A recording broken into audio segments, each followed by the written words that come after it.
wonderful. Remember, we wish you all the best in all the preparation, and we are looking forward.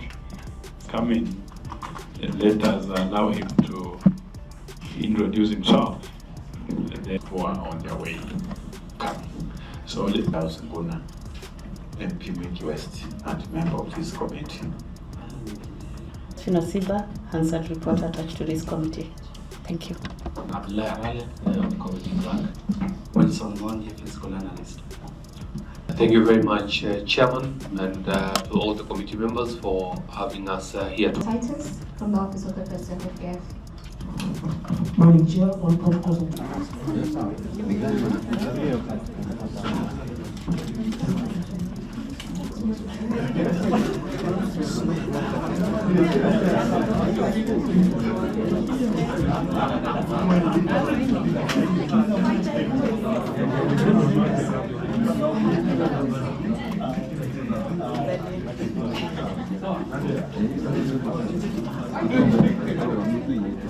The issues stipulated in the 22nd letter is what we want you to give clarity on, so that the committee will have to hear you, and thereafter we will be able to let the members interrogate your presentation.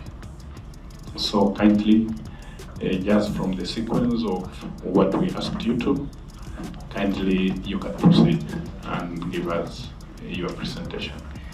I appear before this honorable committee in response to the invitation contained in the letter referenced DDC SNC 2026-017, dated 22nd April 2026 and signed by the Clerk of the National Assembly.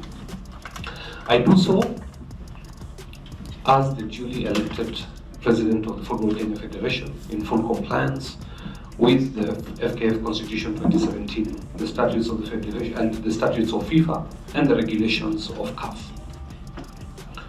Before I proceed to address each of the questions posed by the committee, I wish to draw the committee's attention to three important procedural matters that are directly relevant to question 5 as per your letter and to the committee's broader deliberations.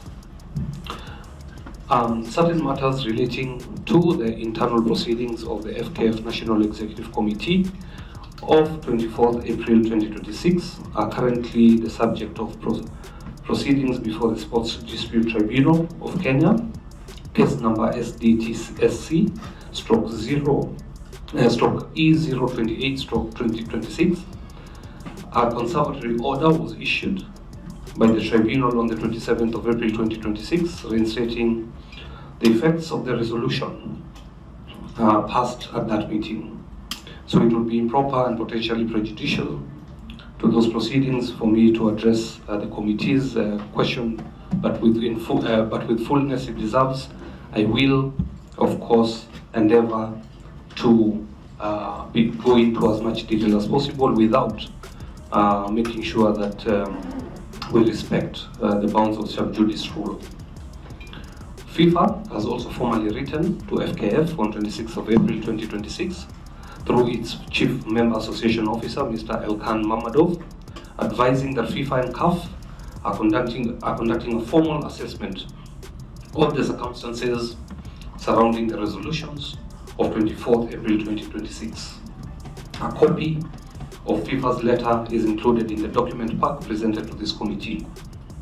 This demonstrates that the appropriate international regulatory authority is already engaged and is a powerful signal that the governance framework is working exactly as it should.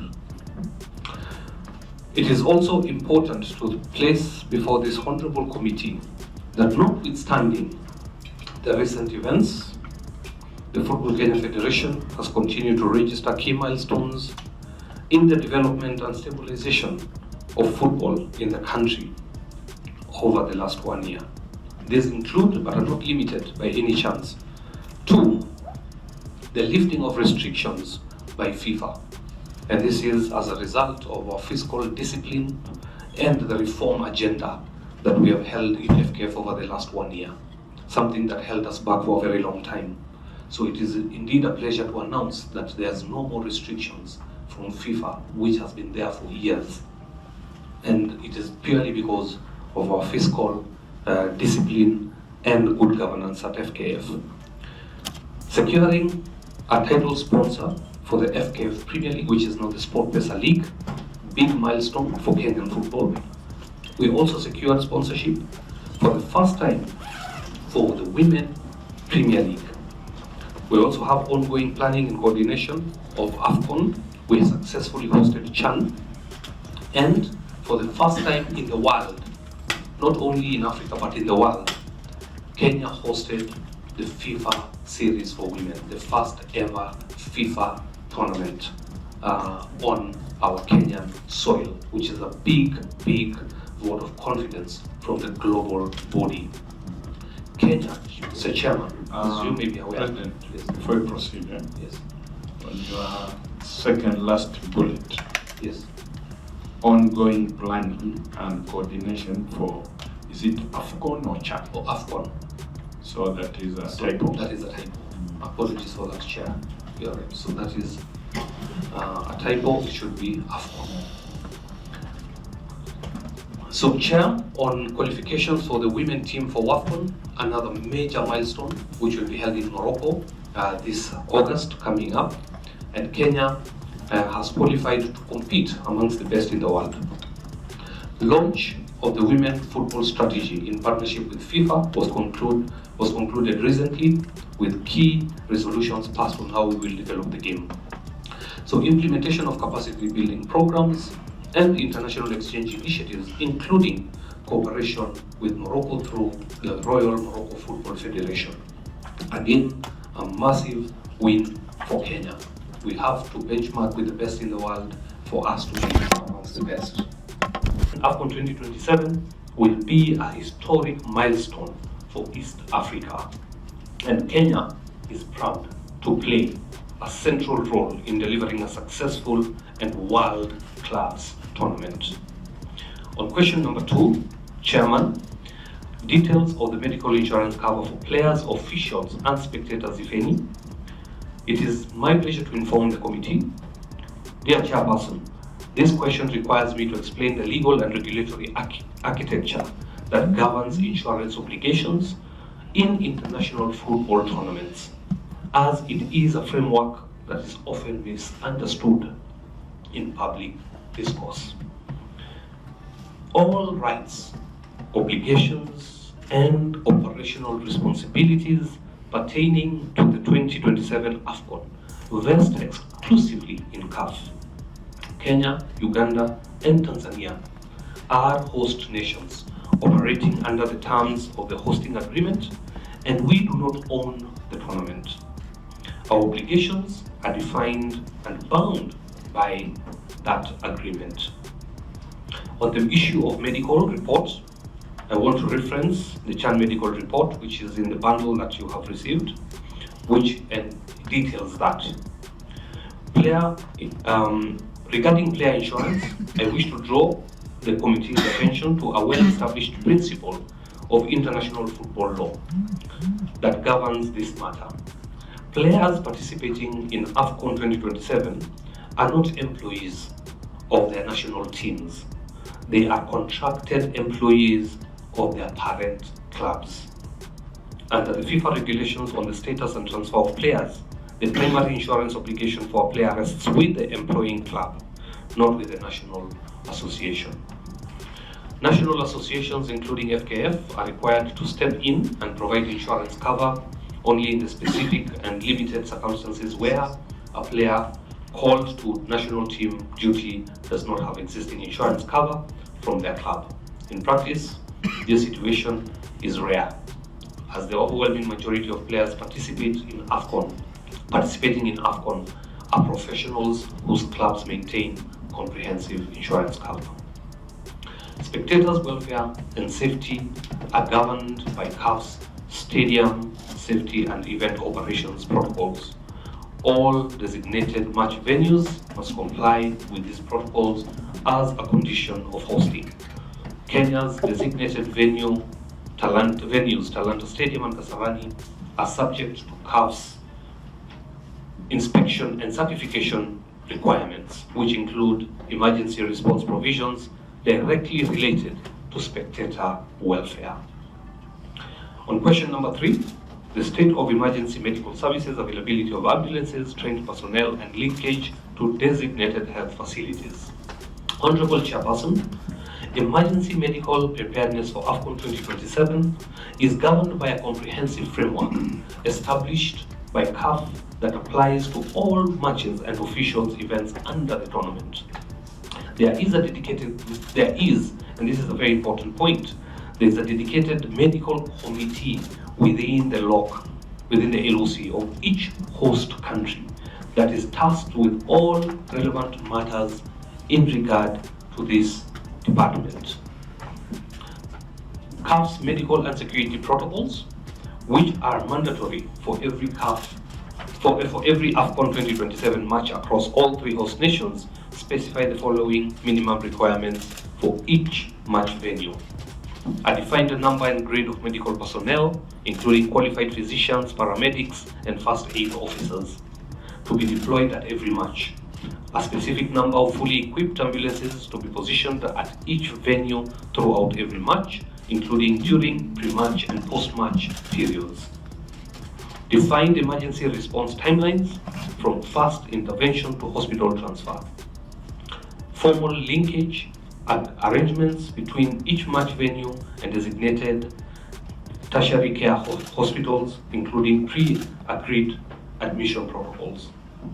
A documented chain of command for medical decision making from pitch side to hospital with named responsible persons at each level.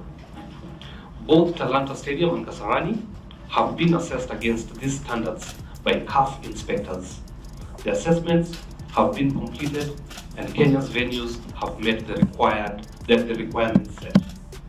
From assessment, the assessments have been completed and Kenya's venues have met the requirements set. Formal linkage arrangements between both venues and designated hospitals have been established in coordination with the Ministry of Health. CAF has also invested significantly in building emergency response capacity across all 3 host nations. In Kenya, CAF has conducted specialized workshops engaging senior Kenya Police Service commanders, LOC safety officers, stadium stewards, and emergency services coordinators covering crowd management, stadium safety, incident command, and emergency communication. These workshops were attended by senior personnel from both of Kenya's designated venues. In line with the standard CAF tournament practice, full dress rehearsal exercises will be conducted at both Kenyan venues in the months immediately preceding the tournament.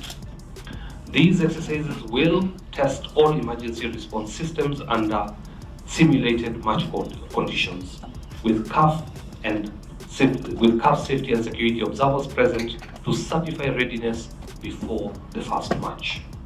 In summary, Chairman, Kenya's Emergency Medical Services Framework for AFCON 2027 meets CAF's mandatory standards. Both venues are assessed, hospital linkages are established, capacity building workshops have been conducted, and full dress rehearsals will be certified by CAF before tournament commences. Question number 4, contingency measures for health-related risks and other unforeseen incidences during the tournament. Honorable Chairperson, no major international sports tournament operates without a comprehensive contingency management framework, and AFCON 2027 is no exception. CAF's tournament management architecture includes a mandatory contingency management plan that is binding on all 3 host nations and on the local organizing committee in each country. It is in this regard the contingency management plan addresses the full range of foreseeable and reasonably unforeseeable risk categories. Medical emergencies, including mass casualty events, cardiac incidences, and infectious disease outbreaks. Security incidences, including crowd disturbance, terrorism threats, and civil disorder. Infrastructure failure, including power outages, structural incidences, and communication breakdown. Natural disasters, including flooding, fire, and seismic events. Tournament-specific risks, including player welfare, emergencies, and match-day operational failures. For each category, the plan identifies named responsible persons with defined authority to act, establishes communication trees from venue level through to CAF's central tournament command, and prescribes pre-positioned resources, equipment, personnel, and communication systems that must be in place at each and every venue before each match. Kenya's local organizing committee has prepared its national contingency plan in accordance with CAF's framework, with dedicated contingency and safety officers appointed who liaise directly with CAF's safety and security department. The Kenya contingency plan has been submitted to CAF and is reviewed and updated on the schedule agreed in the host agreement. I am pleased to report that all review submissions have been made on time. The contingency planning framework also benefits from the active involvement of the Government of Kenya through the Ministry of Health, the Kenya Police Service, the Kenya Red Cross, and the National Disaster Operations Center, all of which are formally integrated into the AFCON 2027 emergency response architecture for matches played in Kenya. Dear Chairman, on question number 4, Kenya has fully developed CAF certified contingency, in summary, certified contingency management framework for AFCON 2027, integrating government emergency services, the local organizing committee officers, CAF protocols, and venue operations into a single tested response architecture. On question number 5, the nature and status of the ongoing internal disputes within FKF, their potential impact on planning, decision-making, stakeholder confidence, and compliance with continental football governing bodies' requirements. Honorable Chairperson, I will address this question with the seriousness and clarity it deserves. However, I must first note that certain aspects of this matter are currently before the Sports Dispute Tribunal of Kenya and the High Court, and I am therefore obliged to exercise caution as not to prejudice those proceedings. Accordingly, my response will be provided in good faith while remaining within the bounds of the sub judice rule and without prejudice in the ongoing process. I'll give a short chronology of events that transpired that found us in the situation we are facing today. On 20th of April, some bloggers put out a fictitious story online titled The Chan Insurance Scandal, involving apparently the FKF president. This was picked by mainstream media, both via print, which is the Standard newspaper, and televised on 23rd April 2026. Please note the time period between each event. On or before the 24th of April 2026, a section of the FKF National Executive Committee purported to convene a meeting of the NEC and passed a resolution calling upon me as FKF President, upon Mr. Abdullahi Yusuf, a nominated NEC member, and upon Sir Dennis Gishero, the Acting General Secretary, to step aside from our respective offices on a provisional basis pending investigation. I wish to state as follows. Honorable Chairman, I wish to state for the record that I have not stepped aside. I remain the duly elected President of the Football Kenya Federation, having been entrusted with this mandate, by the democratic will of the FKF membership. I will continue to discharge my responsibilities and serve my full constitutional term in strict accordance with the FKF Constitution. Further, the purported resolution of 24th April 2026 lacks constitutional validity and are therefore, in my view, null and void. And in this regard, I'm still the president and represented this country in the just concluded FIFA Congress that was held in Vancouver. I wish to draw the committee's attention to a matter of significant importance. FIFA has not been silent on this issue either. On the 26th of April 2026, FIFA, through its Chief Member Association Officer, Mr. Elkan Mamadov, formally communicated to the FKF National Executive Committee that in accordance with CAF, it is that in coordination with CAF, it is undertaking a formal assessment of the circumstances surrounding the resolution of the 24th April 2026, including its compliance with FKF Constitution and applicable statutes. FIFA further requested the submission of comprehensive documentation from the concerned NEC members to be submitted by 1st of May 2026.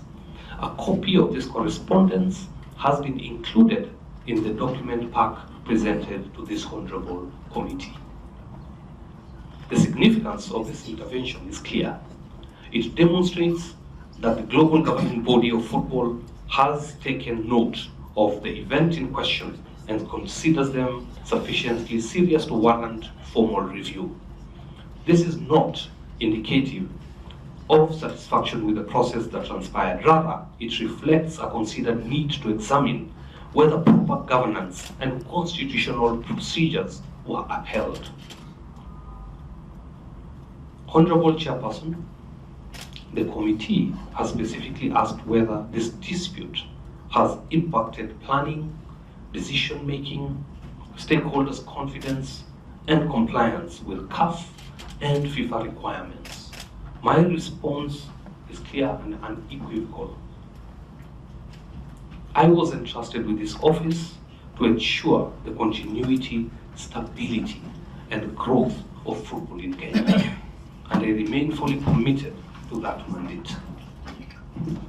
While there have been attempts to disrupt the operations of the Federation, including interference with our financial systems, these matters have been addressed through the appropriate legal channels, and the Federation continues to operate fully within the law and in strict adherence to its constitutional framework. I wish to confirm the following, dear Chairman. All FKF leagues and competitions, including the FKF Premier League, National Super League, and county competitions across all 47 counties, are proceeding without interruption. All national team programs remain on schedule. All FIFA and CAF funded development initiatives continue uninterrupted. The FKF Secretariat remains fully operational and continues to discharge its mandate effectively.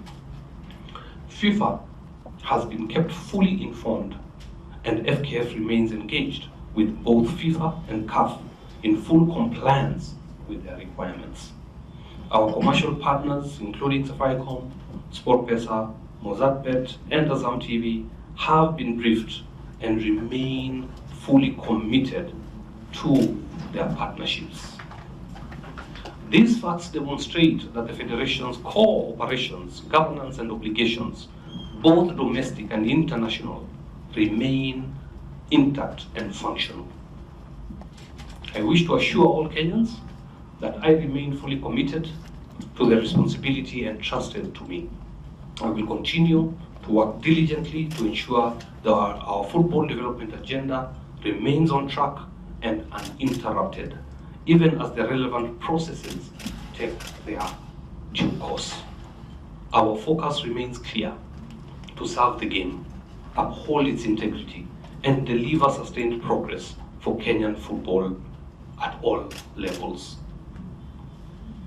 Chairman, Honorable Chairperson, on question number 6, on any other matters that are maybe of importance to the tournament, which is AFCON, I wish to use this final opportunity to place before the committee several matters that I believe are of direct importance to Kenya's successful hosting of AFCON 2027. Honorable Chairperson, I wish to address this committee candidly on a matter that sits at the intersection of governance and tournament preparedness. Kenya's successful hosting of AFCON 2027 is fundamentally dependent on the stability and constitutional integrity of Football Kenya Federation. At this critical stage, the biggest risk we face with an unstable FKF is suspension by the World Football Governing Body FIFA. With AFCON 2027 approaching, this would have far-reaching consequences. It would not only undermine Kenya's standing in international football, but could also place our hosting rights at risk, jeopardize the significant public investment in infrastructure, disrupt the commercial ecosystem supporting the tournament, and negatively impact the broader development of football across the country. Finally, I extend this committee an open invitation for ongoing engagement with FKF on football development in this country and AFCON 2027 preparations. I commit to providing this committee with quarterly preparedness reports should there be need, and I am willing to appear before this committee at any time to brief members on material developments. FKF values its relationship with Parliament, and we use this committee as a critical partner in ensuring Kenya delivers a world-class tournament in 2027. Kenya will host AFCON 2027 with honor, with excellence, and with full support of all institutions of government, football, and civil society. The Football Kenya Federation, under my leadership, is fully committed to that outcome. I thank this honorable committee for the opportunity to address you today. I remain available to respond to any further questions from honorable members. I also present to each member of this committee a document file which you have in front of you now, and I conclude by reaffirming my administration's commitment to accountability, transparency, and continued advancements of football in Kenya. I have appeared before this honorable committee in good faith and have addressed its questions fully and candidly. I remain available for any further engagements the committee may require. The Football Kenya Federation stands ready to work in close partnership with Parliament, government, CAF, and all stakeholders to ensure AFCON 2027 is delivered successfully and to the highest standard and becomes a defining moment for football in East Africa. Chairman, with those remarks, maybe to just bring to your attention also a new development that after 1 year of pursuing Safaricom to restart the famous Chapadimba, we had a successful meeting, but unfortunately we had a few of our members who went to Safaricom to try and disrupt the Chapadimba tournament, which shows the dangers of interference in our programs, and it highlights the urgency in which we may need to address those matters. And with that, Chairman, I humbly submit. Thank you. So that at some point you respond. That you are fully prepared to handle in case of any infectious diseases. Remember, we had COVID-19, and you never know what else can break out. How? I want to understand how you are prepared. And also, whenever you serve youths are bundled together with the people living with disability and women. When I say that, I mean it's a sensitive docket that if you are not careful, you bring the whole nation down. we have had some disturbing news, and I want you also to come clear on how you handled the FKF stuff, you know. Yeah, just that. We've listed Talanta and Kasarani as the venue which we are going to hold competitions. What is the status of the training grounds? And how many are they in our country? Can we know specifically where they are and how many they are? Then the other issue, you have got 12 NEC members. I can only see 2 here. Why others not attending? And also the vice president, why is he not present? And this is a very important matter. Then the other issue, of course, Mike Ramba. What role was he playing? Mike Ramba, I want to get some clarification. Thank you very much, Chair. First, I want to appreciate President Hussein for his well-elaborated report to this committee. And I believe he is very specific to the questions related to our letter regarding the preparation for the AFCON. Mr. President, I believe what you have penned down is a true picture of what we expect as Kenyans. And Chair, I want to thank you. We hosted CHAN 2 years ago, and at some point it depended with this committee to intervene to save some situation. This time round we are too clever. We'll start early to engage you and be aware that we are going to engage you going further on this issue of AFCON, because it's very important for us.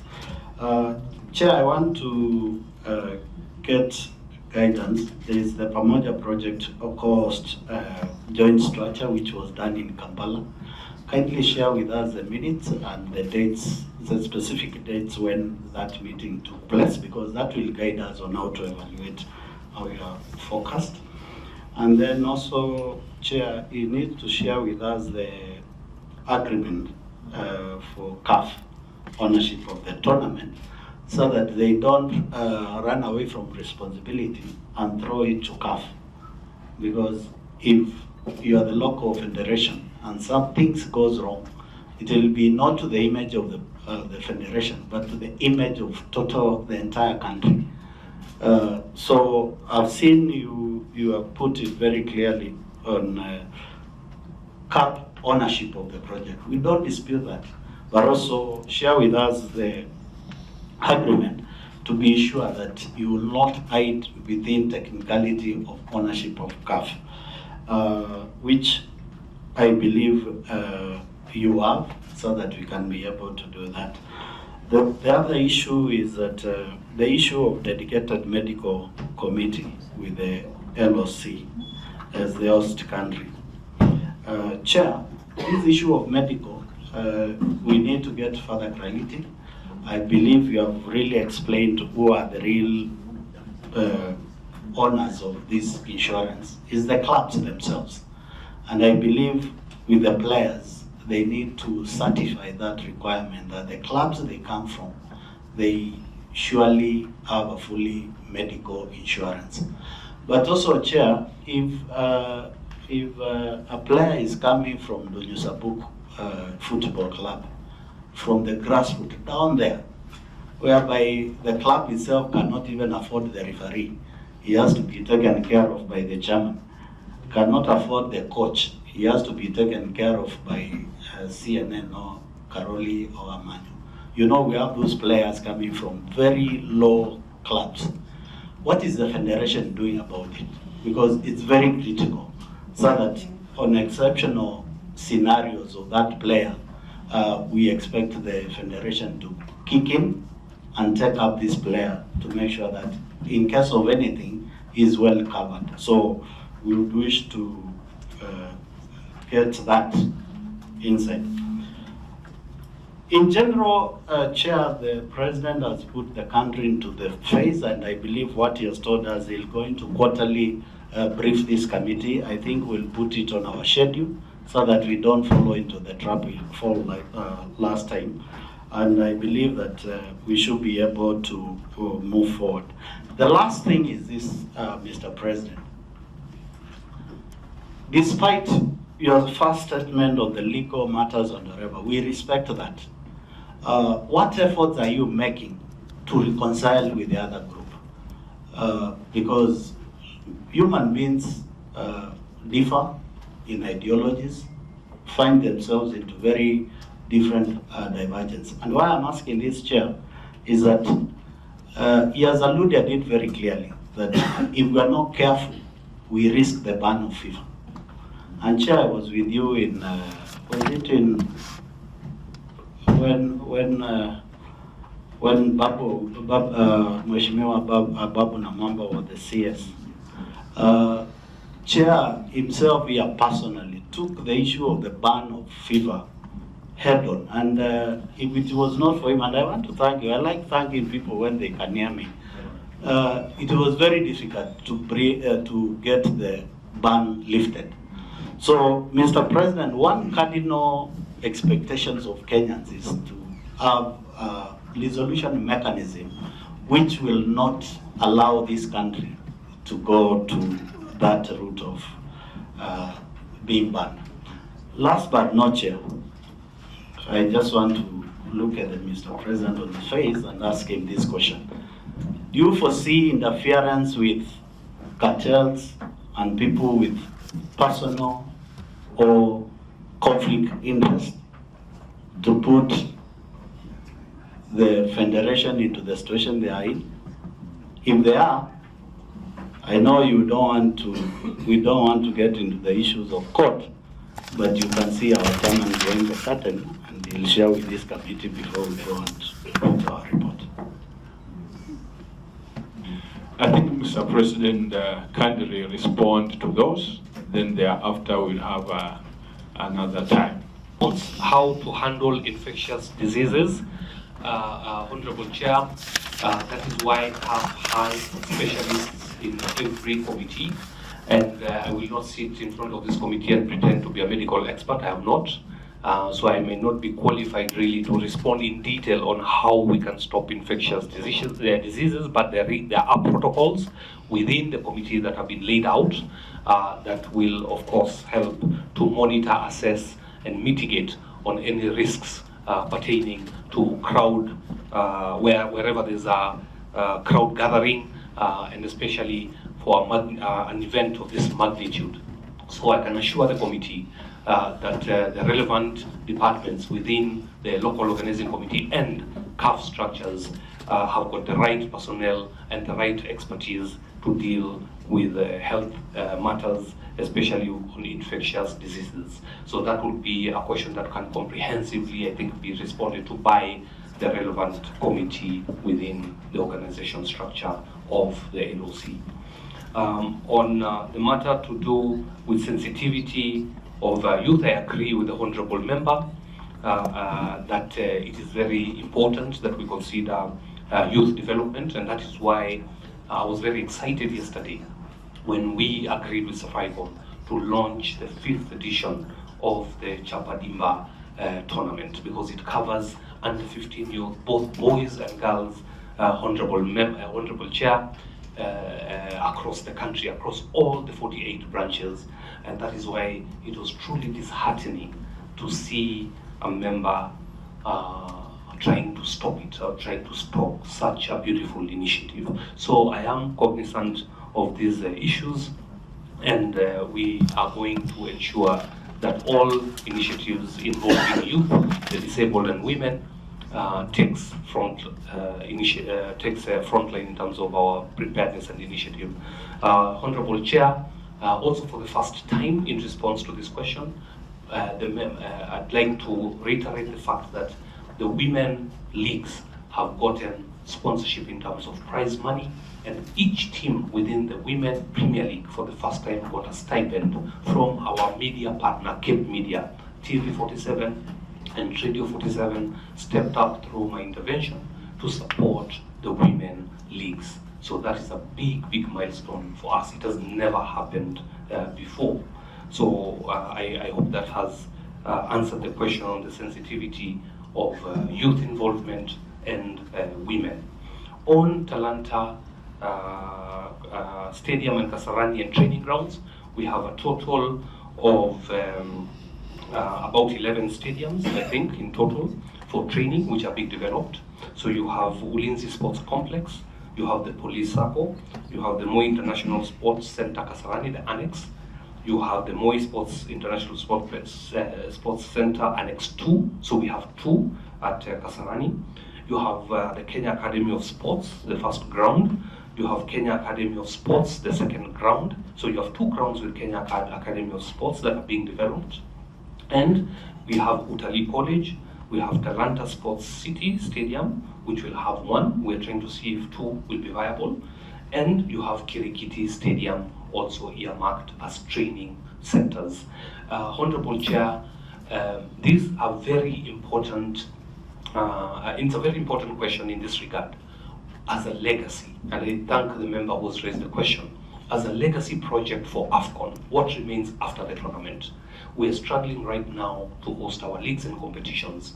Once AFCON is done, the legacy that remains behind, the infrastructure projects that are being built, will enable us to sustain the leagues and competitions for the federation moving forward, enabling us to commercialize the sport. So these training facilities become a critical infrastructure support system for our leagues and competitions moving forward. Those are the 11 facilities that are being developed under during our preparations for AFCON 2027. On the question of so training grounds is AFCON. So our member has dear chairman, the member has asked about other NEC members not present here, and the vice president of FKF is not here. I wish, again, without jeopardizing the ongoing cases in court, I just want to reiterate that we've got a few apologies. There's a member, a NEC member, nominated NEC member who had an emergency, who could not attend today, so he gave his apology. He has a sick parent in hospital. We also have a NEC member who has traveled out of the country. He's in the UK at the moment and was not able, of course, to attend this session. But also, Chairman, the letter was specific to inviting the President, the General Secretary, and the technical team, not the members of EXCO. So I think that is also another reason that we came with who we were asked to come with, who would be relevant to this particular meeting.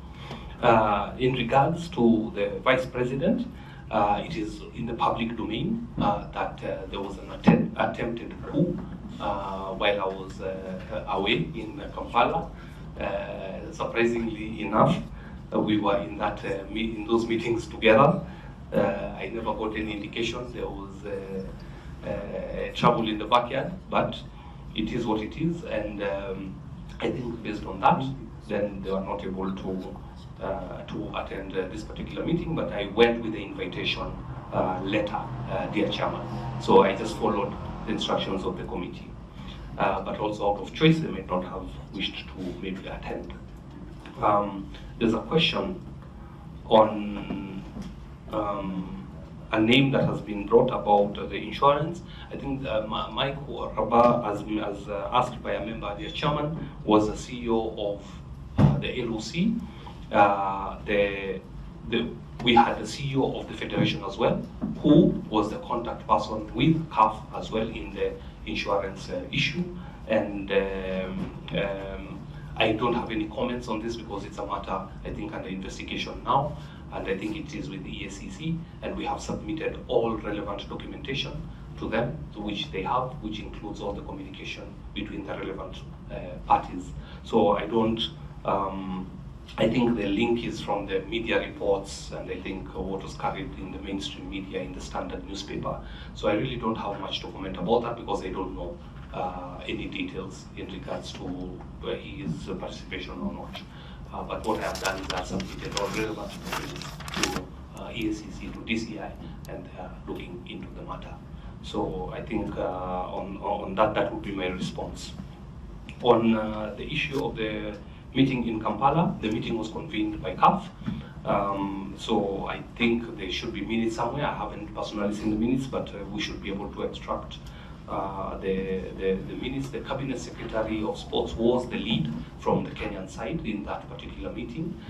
So the Ministry of Sports was present, and we will liaise with them on the request to provide the minutes and also the host agreement. I don't think it should be a problem, and we should be able to provide these things to the committee in liaison with the Ministry of Youth Affairs, Creative Economy and Sports. On the issue, the next question was what is the Federation doing in regards to insurance of players from underprivileged communities? Dear Chairman, FKF for the last 1 year has been working on its governance structures. We are trying to commercialize the sport. For a very long time, football has not been considered as an economic activity. It has been always referred to sports as extracurricular activity. And this has been one of the biggest challenges we suffer in sports. And when there is no revenue, when there is no income, it becomes very difficult to be able to achieve the standards that you have elsewhere in the world. If you look at first world countries that have got developed leagues who can afford to have these benefits in place, they have built the sport over years. They have made sure that they have revenue streams that can sustain the sport during that period. Unfortunately for Kenya, we are not yet there. We're the only country in the region that doesn't even have the technical center yet, and we are working day and night to make sure that we have that in place. Second, commercialization of the sport will ensure more revenue streams, will ensure we are financially stable, and this will trickle down to the clubs, and that will ensure that then all players and their welfare is also taken care of. So it is something that we want to do as FKF, and we must do it, I accept. However, it will take time, and it will need concerted effort, it will need support systems from everybody in private sector, government, this honorable committee, for us to be able to achieve it. Otherwise, I am afraid that we may not make significant strides if we keep going back to wrangles and to unnecessary fights. Honorable Chair, on the day of the coup attempt, I am on record having, the day before, having tried to convene an informal session, which I have done several times before, to discuss matters of importance and matters that require urgent decisions or intervention, to just form a camaraderie within this team. But I strongly believe that I took you through the chronology of events that happened, and you can see it was very well choreographed. One day, a blog is put on the social media. The next day, newspaper picks it up. The third day, the coup happens, or coup attempt happens. So you can see it was a sequence of events. I tried several times to make calls to find an opportunity for those discussions, but I think we got to a point where it was not viable anymore, and I agreed with the rest of the team that we should then let due process take its course. So to answer the question directly, yes, I did attempts, several attempts, not one, not two, several, but it seems to be making the situation worse, so I decided to desist and to ensure that due process is followed, and ultimately the truth will come out. On the FIFA ban issue, it's a big concern for me. FIFA is strict on processes, internal procedures, and of course, to me, it would be a shame to see Kenya going back into those dark ages.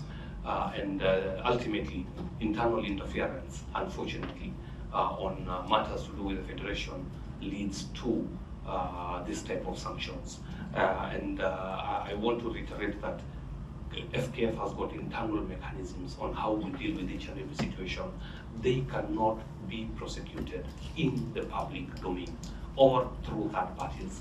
If we allow that, then I think inevitably we will be facing the wrath of our international regulatory and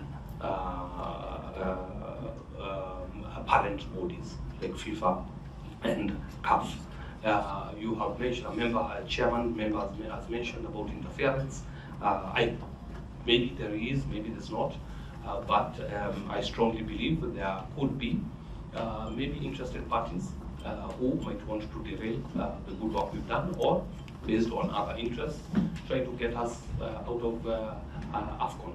So, meaning individuals who are within the organizing committee of AFCON. So I would not want to make assumptions, but I cannot confidently say that there's a specific cartel or people who want to derail FKF for now, other than the ones who have publicly shown what their intentions, unfortunately, are.